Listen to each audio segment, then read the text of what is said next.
Jonah Ballo here for Knicks.com. A newsworthy 7 days with the team. Phil Jackson addresses the media with a progress report and injury updates to Carmelo Anthony, J.R. Smith, and Iman Shumpert before the Knicks snap the skid in Boston and return here for a game against the Toronto Raptors. Don't miss a second of the action on Knicks All Access Weekly.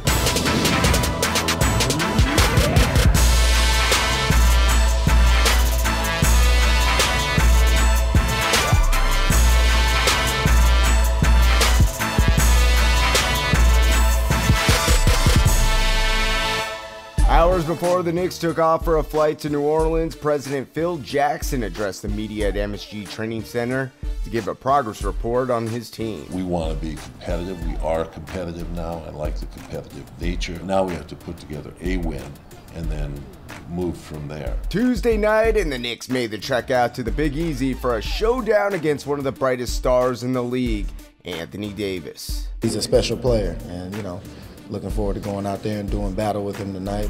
Tonight, two of the most explosive and elite scorers in the game get together as Carmelo Anthony makes his only appearance at the Big Easy, facing Anthony Davis and the Pels. And the Pels are finally back home in the Crescent City. They try to make it 2 straight, get back to the 500 mark, facing for the first time this year the New York Knickerbockers. Looking to jumpstart the road trip on a positive note, the Knicks and Pelicans engaged in a back-and-forth battle in the first half that featured 8 lead changes. We had a stretch there in the first half in the second quarter where, guys were cutting, the ball's moving, everybody's touching it, we're getting lobs at the rim. To start the fourth quarter, the Pelicans opened with a 6-0 run, and the lead expanded to double digits in the late stages of the final period. Between Tyreek and Drew, they were really aggressive, and I just couldn't keep them out of the paint. Despite a season-high 26 points for Amari Stoudemire, the Knicks suffered a 104-93 defeat in New Orleans on Tuesday night. It's kind of like Groundhog's Day at this point. After every game, I have the same feeling. But I think we just have to continue to keep working. The Knicks road trip continued over 500 miles west to the home of the defending champs in San Antonio. San Antonio is a very good team. They've proven that year in and year out. You got to have a Lions heart. If we keep the Lions heart in mind, we'll be able to compete against any team out there. While the Spurs were without their big stars in Tony Parker, Tim Duncan, Manu Ginobili, and Kawhi Leonard, the Knicks were shorthanded as well. J.R. Smith would sit with a sore left heel, and Carmelo Anthony missed the contest due to left knee soreness. I don't think it's, any diagnosis right now. It's just a matter of, trying to get to the bottom of it and see what's really the problem. The one thing about San Antonio is, while everybody else is going up and down, they stay the same. Defending world champions, even with their main guys out. They know who they are. They have an identity.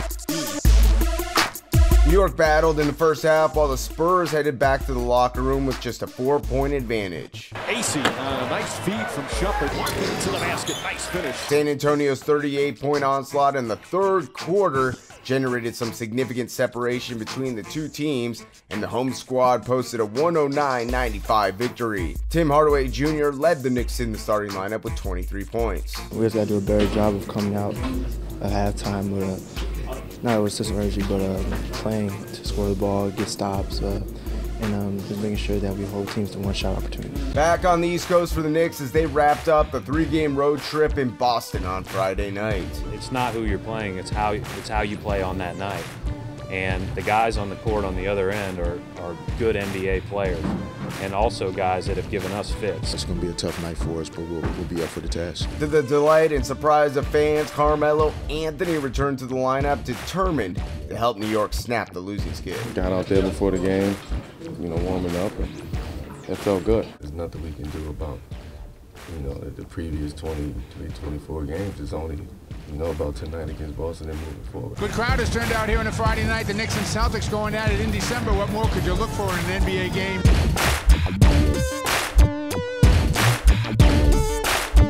Melo poured in 8 in the first quarter, and the Knicks offense clicked on all cylinders in building a 26-19 advantage heading into the second period. Finds Anthony over to Shumpert. Shumpert for 3. Puts it in. And the Knicks have hit 5 of their last 6 from the field. We were passing the ball, we were setting the ball. Our defense was a little bit better at the beginning. We take them out of the rhythm maybe.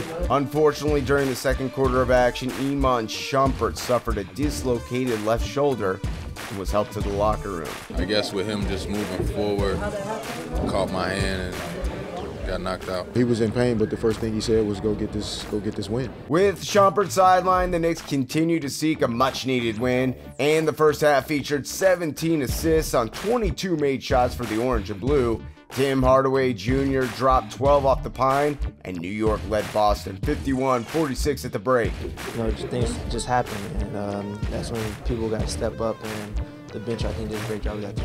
The Knicks learned from their mistakes in previous close games and executed down the stretch to hold off a feisty Celtics squad. They were still determined to get defensive stops, even if we weren't scoring offensively, and that's what was great to see. Melo and Amari combined for 42 points. Tim Hardaway Jr. added 16 off the bench, and Jose Calderon dished out 7 dimes to effectively end New York's losing streak in the 101-95 victory in Beantown. For us to come together as a team on this last game on the road trip and pull this game out, it's a big win for us. We have another game on Sunday, and maybe I'll feel a lot better if we can win a game on our home court. Then maybe I'll breathe a little easier. The Knicks return from the 3-game road trip to MSG for a Sunday evening matchup against the East's top team, the 17-6 Toronto Raptors.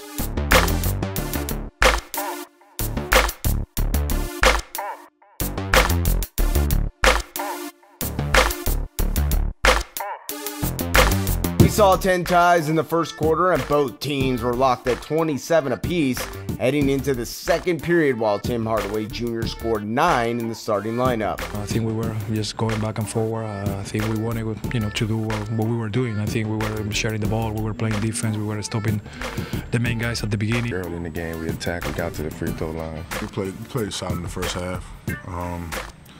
Made the hustle plays. We had energy out there on the court. Both teams exchanged punches throughout the contest, and in the fourth frame, New York outscored Toronto 19-14 behind 11 points from Carmelo Anthony in the quarter and a driving left-handed layup to send the game into overtime. Anthony drives on Patterson, lefty layup, he backs it in to tie the game.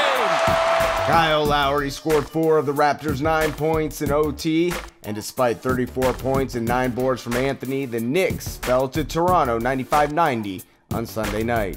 They made some tough shots, and we had a couple breakdowns. You got to take your head off to Toronto. They played well there in the fourth and in overtime. We're playing against the best team in the East, and we're right there. We just got to try to get a little bit better.